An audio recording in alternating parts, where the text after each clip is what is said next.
Hello guys! Eto na kami at try namin ang Mapa Ramen, 99 only. So, lagi ko tong nakikita pag umuwi ako. So, nasa Bayan-Bayanan, Concepcion, Marikina City. So, ayan, may iba't ibang klase sila ng ramen at maki. So, trinay namin. 6 kami, so nag-try kami ng iba't ibang ramen.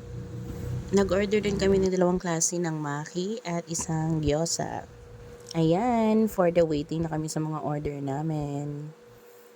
Cellphone muna. Ayan, dumating na yung 6 na klase ng ramen. Ayan, ang 2 maki namin.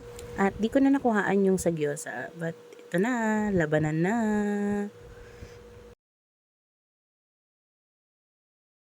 Natapos din ang labanan. At ayan, mga busog na busog.